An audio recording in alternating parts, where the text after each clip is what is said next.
Hello and welcome to the channel. तो आज की वीडियो में हम डिस्कस करेंगे कि क्या पक रहा है सेंसेक्स के इंडेक्स में। निफ्टी की आज एक्सपायरी थी, पूरे दिन का रेंज बाउंड मोमेंटम था। सिमिलर सा मोमेंटम आपको देखने को मिलेगा सेंसेक्स के अंदर। वीकली टाइम फ्रेम का चार्ट है, पहले वीकली टाइम फ्रेम पे बात करेंगे। प्रीवियस वीक की जो कैंडल है काफ़ी बुलिश ग्रीन कैंडल है, तो यहाँ पर जो बायस है वो इस रेजिस्टेंस के ब्रेक होने का है, जो कि है 86,077 के आसपास। प्रीवियस ऑल टाइम हाइज़ की अगर बात करें तो 85,978 के आसपास के प्रीवियस ऑल टाइम हाइज़ है। तो बायसनेस प्रीवियस वीक की क्लोजिंग से on weekly time frame upside का है। अब बात करते हैं डेली टाइम फ्रेम पर चलेंगे। डेली टाइम फ्रेम पर समझेंगे कि क्या स्ट्रक्चर बता रहा है और बायसनेस किस साइड की है, उसको डिस्कस करते हैं। तो आज की आप अगर मंडे के सेशन की और आज की अगर प्राइस एक्शन देखोगे तो मंडे की कैंडल ये है और आज की कैंडल ये नेक्स्ट कैंडल है। यहाँ पर ये इंडिकेटर की वजह से आपको ग्रीन दिख रही है, बट ये एक नेगेटिव कैंडल है और ये कैंडल इन एक्चुअल रेड कलर की है। तो ये एक नेगेटिव क्लोजिंग मिली है आज के सेशन में। मंडे के सेशन की जो पूरी बाइंग थी, उस पूरी बाइंग को आज के दिन में सेलर्स ने कम्प्लीटली ख़त्म कर दिया है और आज की क्लोजिंग जो मिली है वो कल के ओपन के भी नीचे आके मिली है। यहाँ पर आप देख पा रहे होगे कल की ये क्लोजिंग थी और ओपनिंग के भी नीचे आके आज की कैंडल ने क्लोजिंग दी है। तो डेली टाइम फ्रेम पे एक नेगेटिव कैंडल है। अपसाइड में रेजिस्टेंस एरिया की बात करें तो 85,290 अभी भी रेजिस्टेंस की तरह एक्ट करेगा। जैसे ही ये एरिया ब्रेक होगा 85,290 300 का, तो हमें एक अपसाइड का मोमेंटम मिल सकता है। बट आज नेगेटिव कैंडल फॉर्मेशन के बाद जो बायसनेस है वो अब अपसाइड की ना रह के वो एक रेंज बाउंड मार्केट की है और उसको प्लान करते हैं कि कौन सी रेंज है जहाँ पर सेंसेक्स साइडवेज रह सकता है और किस एरिया के बाद या तो अपसाइड में मोमेंटम देखने को मिलेगा या फिर कौन से लेवल्स है डाउन साइड के जो ब्रेक होने के बाद में एक हमें नेगेटिव मोमेंटम देखने को मिलेगा। अब चलते हैं 1 आवर टाइम फ्रेम पे।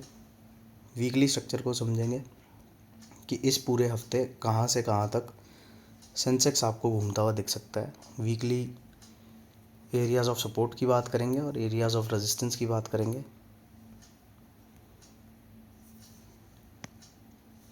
तो इस हफ्ते के मोमेंटम की बात करें तो ये कल का सेशन था पूरा, जिसमें एक अपसाइड का ग्रीन कैंडल फॉर्मेशन आपको दिख रहा है। Slowly and steadily price upside में मूव किया, बट जो एक प्रीवियस हाई था उसके आसपास जाके कहीं ना कहीं क्लोज़ किया था। आज के सेशन में आप देखोगे ओपनिंग हमें अपसाइड की मिली थी, गैप अप ओपनिंग थी।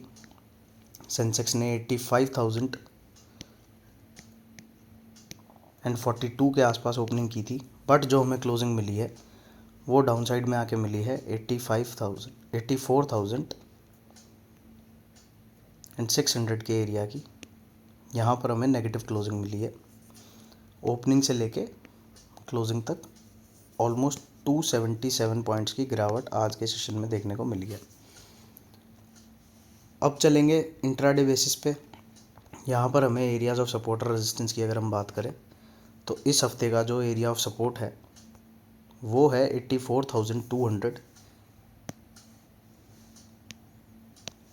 84,200 इस एरिया तक अगर सेंसेक्स आ जाता है और यहाँ पर आकर कोई पॉजिटिव कैंडल फॉर्मेशन करता है, ग्रीन कैंडल फॉर्मेशन करता है, तो यहाँ पर प्राइस आपको अपसाइड में जाता हुआ दिखेगा।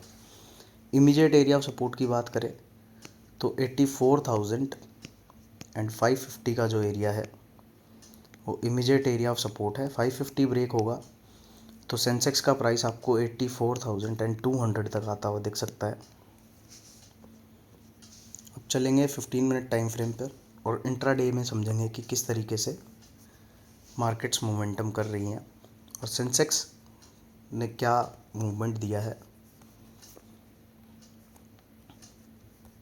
तो यहाँ पर अगर आप देखोगे तो इंट्राडे का पिछले 4-5 दिनों का हम प्राइस एक्शन डिस्कस करेंगे।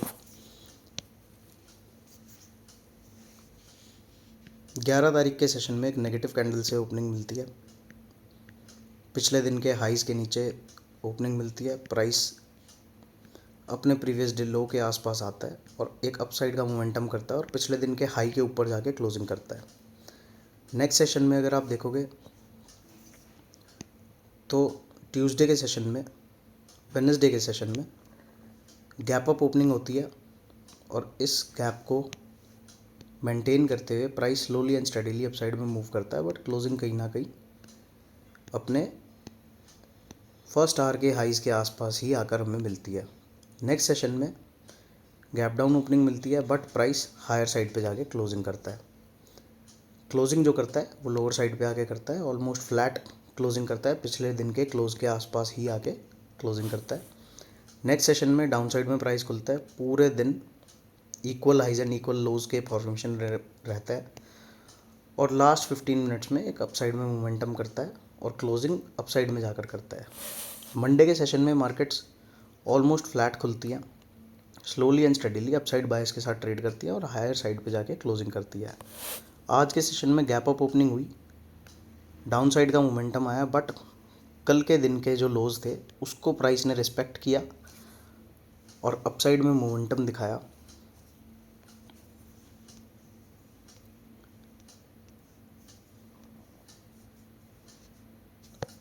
प्रीवियस डे लोज के आसपास आके एक अपसाइड में मोमेंटम दिखाया, बट मोमेंटम इतना स्ट्रांग नहीं था कि अपने इंट्राडे हाइज को निकाल पाए और कहीं ना कहीं कल के जो हाइज थे उसके पहले ही शार्प सेलिंग देखने को मिलती है और क्लोजिंग कहीं ना कहीं डे लो के आसपास आके मिलती है, but previous day low intact रहता है।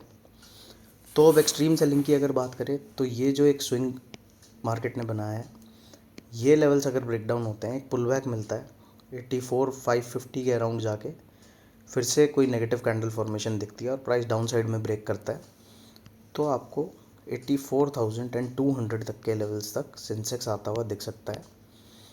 और इन एनी केस अगर 84,000 ब्रेक होता है डाउन साइड में तो फिर डाउन साइड के बड़े टारगेट्स ओपन हो जाएंगे। उसको समझते हैं एक बार डेली टाइम फ्रेम के ऊपर। यहाँ पर आप देखोगे तो दो एरियाज़ ऑफ सपोर्ट हमें नज़र आते हैं, उसके बाद जो थर्ड एरिया ऑफ सपोर्ट है वो काफ़ी नीचे जाके है। इमीडिएट एरिया ऑफ सपोर्ट की बात करें तो 84,550 से लेके 600 तक एक इमीडिएट एरिया ऑफ सपोर्ट है। नेक्स्ट सपोर्ट एरिया की बात करेंगे तो आपको 83,800 के ही आसपास डेली टाइम फ्रेम पर कोई सपोर्ट दिखेगा। तो क्या इतना बड़ा प्राइस मोमेंटम एक ही दिन में हो जाएगा? एक दिन में नहीं होगा तो दो में हो जाएगा, दो में नहीं होगा तो तीन में हो जाएगा, बट उसके लिए एक नेगेटिव कैंडल चाहिए जो 84,550 के नीचे जाके क्लोज करती है। यहाँ पर अगर आप देख पा रहे होगे तो एक गैप भी पेंडिंग है, तो 84,000 के जो लेवल्स हैं वहाँ तक सेंसेक्स इजीली आ सकता है, क्योंकि अगर आप ग्लोबल मार्केट्स का सिनेरियो देखोगे तो पिछले 2-3 दिनों में काफ़ी मेजर चेंजेस आए हैं। और आप डाउ जोन्स को अगर देखोगे क्या प्राइस मोमेंटम किया है तो यहाँ पर आप देखोगे पिछले हफ्ते एक हाई लगाने के बाद यहाँ पर ऑलमोस्ट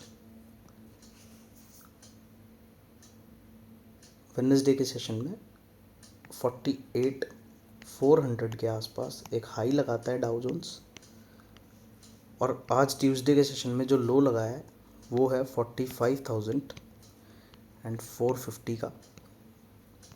तो यहाँ पर अच्छी खासी सेलिंग डाउ जोन्स के अंदर आ चुकी है पिछले ऑलमोस्ट 4 से 5 दिनों के अंदर। डाउ जोन्स का जो सपोर्ट एरिया है वो 45,996 का है, वो इंटैक्ट रहेगा। आज की भी जो बाइंग आप देखोगे तो 45,996 के आसपास की है। ये 45,450 के जो लोज़ हैं ये वाले लोज़ हैं। अभी तक ये वाले लोज़ ब्रेक नहीं हुए, बट अगर यहाँ पर सपोर्ट नहीं लेता है 45,996 और 46,000 के आसपास अगर डाउ जोन्स को सपोर्ट नहीं मिलता है तो 45,450 के लोज ब्रेक होंगे और डाउ जोन्स आपको नेक्स्ट मंथ तक 44,890 870 तक दिख सकता है। तो इस तरीके का जब डाउ जोन्स का प्राइस एक्शन चल रहा है तो सेंसेक्स के अंदर भी थोड़ा सा प्रेशर बिल्ड होता दिख रहा है, और सेलर्स अभी तक तो बायर्स से थोड़ा सा स्ट्रांग ही प्रूव हो रहे हैं। पॉजिटिव हम कब होंगे? जब तक ये 85,000 का नंबर अपसाइड में ब्रेक नहीं हो जाता है, तब तक बहुत ज़्यादा पॉजिटिव होने की आज फ़िलहाल नेगेटिव क्लोजिंग के बाद अब यहाँ पर ज़्यादा पॉजिटिव होने का सिनेरियो नहीं बन रहा है। जिस दिन ये वाला एरिया निकलेगा उसके बाद 85 300 और अपसाइड में 85 655 एंड 86 99 ये एरियाज़ हम टारगेट कर सकते हैं। बट अभी के लिए इम्पॉर्टेंट क्या है, ये जो प्रीवियस स्विंग लो है 84,000 का, ये इंटैक्ट रहना चाहिए। भले ही हमें पॉज कैंडल्स मिल जाएं और उसके बाद कोई बुलिश कैंडल दिखे, अगर इस तरीके का कुछ प्राइस बनाता है तो हमें एक हायर साइड मोमेंटम दिखेगा। बट अगर यहाँ से कोई नेगेटिव कैंडल यहाँ पर बनती है तो फिर प्राइस करेक्ट कर सकता है और काफ़ी लोअर लेवल्स तक करेक्शन के लिए आ सकता है। So this is all in this video. मिलते हैं नेक्स्ट वीडियो में। बाय बाय, जय श्री राम।